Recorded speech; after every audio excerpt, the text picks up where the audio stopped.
Welcome students. आज हमारा topic है food classification based on pH. Last time जो है हमने पेरिशेबिलिटी बेस पर क्लासिफिकेशन देखी थी। आज जो है हम पीएच बेस पर क्लासिफिकेशन देखेंगे। तो चलें जी स्टार्ट करते हैं। सबसे पहले हमारे पास वाई पीएच, हम पीएच क्यों लेते हैं। पीएच डिटरमाइन करती है कि माइक्रो सर्वाइवल आपके फूड में कितना है। इसके अलावा ये इन्फॉर्मेशन देती है फूड स्पॉइलेज ऑर्गेनिज्म कौन से आपके फूड में ग्रो कर सकते हैं, फूड पॉइजनिंग माइक्रो ऑर्गेनिज्म कौन से हो सकते हैं, और इनके लिए हमारे पास हीट ट्रीटमेंट जो है वो हम किस लेवल का यूज़ करेंगे। तो पीएच बेस में हम 4 कैटेगरीज में डिवाइड करते हैं। फर्स्ट ऑफ ऑल आपके पास एसिड फूड आते हैं, इनकी पीएच जो है बिलो 3.7 होती है। और ज़्यादातर जो है इसमें आपके पास सिट्रस फ्रूट शामिल है, जिनमें लेमन, लाइम और ग्रेप फ्रूट एग्जाम्पल शामिल है। इसके अलावा पिकल्स जो है अचार आपका बेस्ट एग्जाम्पल है हाईली एसिड फूड की।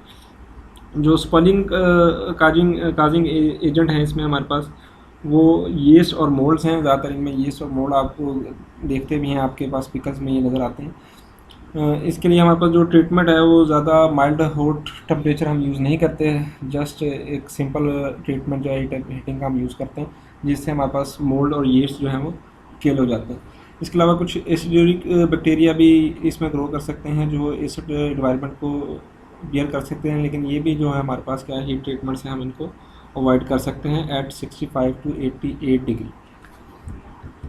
जी नेक्स्ट आपका एसिड फूड है। एसिड फूड की रेंज जो है वो 4.5 से लेकर 3.7 तक इनकी पीएच होती है। और एग्जांपल्स में इनके पास बेस्ट जो है हमारे पास गोवास, मैंगोस, पाइनएप्पल्स और tomatoes and most of other fruits जो हैं वो इसमें शामिल हैं। स्पॉइलिंग एजेंट इनमें जो है वो ज़्यादातर एंजाइम्स और non spore forming aciduric bacteria हैं जो रिस्पॉन्सिबल हैं इन फूड्स में स्पॉइलेज के। जी since these organism have low heat resistance, अब इनमें हमारे पास माइक्रोब्स की भी हीट रेजिस्टेंस कम होती है, तो हम इनके लिए भी क्या है एक हीटिंग का मेथड यूज़ कर लेते हैं ताकि हमारे पास एसर फूड है वो सिक्योर हो जाए। तो इसके लिए हम 100 डिग्री पर प्रोसेसिंग टेक्निक टेम्परेचर रखते हैं, जिससे ये किल हो जाते हैं। इसकी एक एग्जांपल यहाँ पर कोट की गई है जो हमारे पास फूड पॉइजनिंग काज कर सकती है, वो टमाटो जूसेस हैं। टमाटो जूसेस में हमारे पास अगर हम देखते हैं तो spore forming bacillus thermodurans, bacillus means rod shape bacteria and thermodurans means जो हीट को बर्दाश्त कर सकते हैं। वो हमारे पास जो कैन टमाटो जूस है उसमें ये ग्रो कर सकते हैं, और इनमें जो है हम हाई टेम्परेचर यूज़ नहीं कर सकते। तो इनको किल करने के लिए हम प्रॉपर सैनिटेशन का मेथड यूज़ करते हैं ताकि हमारा इक्विपमेंट के थ्रू जो है प्रोडक्ट में ये बैक्टीरिया जो है वो इन ना हो सके।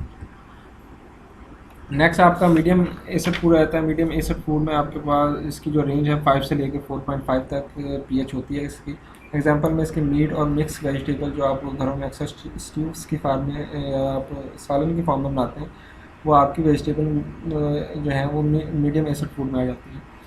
इनका जो स्पॉइलिंग काजिंग एजेंट है वो सेम है आपके पास लो एसिड की तरह, जो हम नेक्स्ट स्लाइड में स्टडी करेंगे। जी नेक्स्ट आपके पास लो एसिड फूड है, उसमें आपके पास 5 से अबव जितने जिनकी पीएच होगी वो लो एसिड फूड काउंट होंगे। इनमें ज़्यादातर वेजिटेबल्स और dairy products as well as poultry meat products आपकी शामिल हैं। और इसमें जो एक याद रखने वाली चीज़ है कि जो हमारे पास फ्रेशली ले एग्स हैं जो उनकी पीएच है 8 तक होती है, तो आपका जो एग है फ्रेश एग जो है वो लो एसिड फूड में काउंट होता है। अब इनमें भी हमारे पास क्या है, जितने भी हम थर्मोफिलिक, मीज़ोफिलिक या साइक्रोफिलिक बैक्टीरिया पढ़ते हैं तो या स्पोर फार्मिंग या नॉन स्पोर फार्मिंग बैक्टीरिया हैं, वो सब जो है वो लो एसिड एनवायरनमेंट के लिए सूटेबल हैं, तो वो इन फूड्स में जो है वो रेडली ग्रो कर सकते हैं। इसलिए हमारे पास इनका जो टेम्परेचर है वो भी हमें ज़्यादा रखना पड़ता है। स्टेरिलाइजेशन टेम्परेचर पर हमें जाना पड़ता है 115 से लेकर 121 डिग्री तक जो है हम इनकी प्रोसेसिंग करते हैं।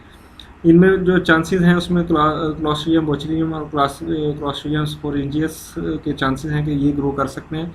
और क्लॉस्ट्रिडियम स्पोरेंजियस में जो है PA3679 एक स्ट्रेन है, एक उनकी शाख है, जिनको अगर हमने किल कर लिया तो हमारे पास क्या होता है, हम अपने फूड को क्या समझ सकते हैं कि वो सेफ लेवल पर मौजूद है।